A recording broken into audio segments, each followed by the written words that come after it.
It is really, really a sad day in America. We are witnessing a constitutional crisis. We talked about Trump wanting to be a dictator on day one, and here we are. This is what the beginning of dictatorship looks like.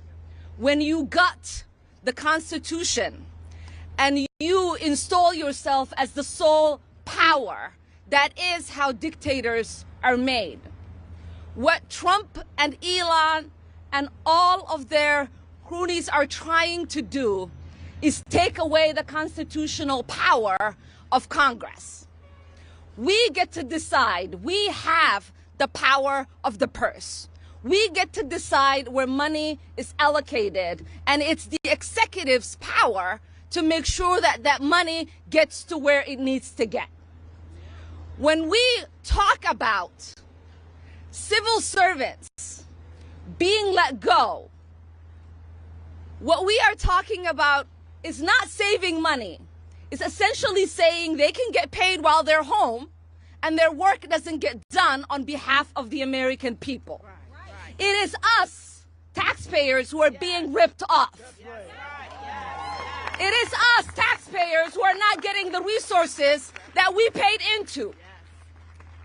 So I ask the American people, do you want people at home and getting a paycheck and not providing services to you? The answer is no. Do you want the executive making the only decisions in this country, or do you want the elected representatives that you sent to Washington making those policies?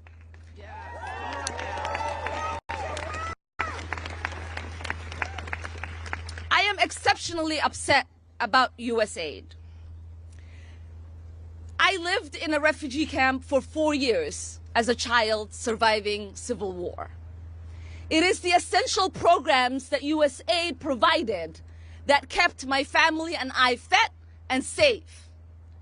It is the resources that so many people around the world rely on.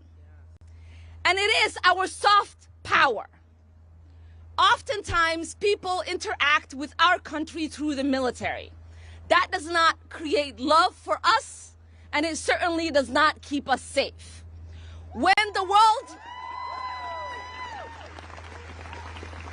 world interacts with Americans through programs that provide essential need, they get to see the heart and compassion of the American people.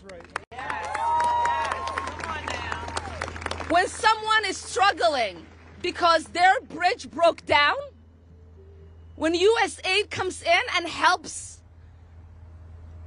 fix that bridge, that creates goodwill for the American people. Yes, yes. When people are dying of malaria and there is medication through USAID, that creates goodwill for the American people. When people are fleeing and they need just a little bit of food and USAID is there to provide that, that creates goodwill for the American people.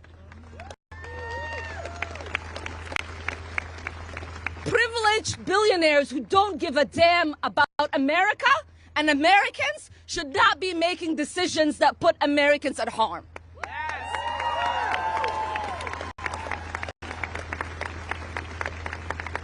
And a billionaire that hasn't been vetted, has not gone through confirmation, has not been elected by the American people, who we still do not understand what in the world he's doing, should not be telling American employees that they cannot access the building they work at. What kind of country is this man turning our country into? What kind of country are we becoming? It is embarrassing to read the headlines about free America, where one man is walking around like he is the boss of all of us, and we don't know who put him in charge. And it is time for us to put an end to that. Amen.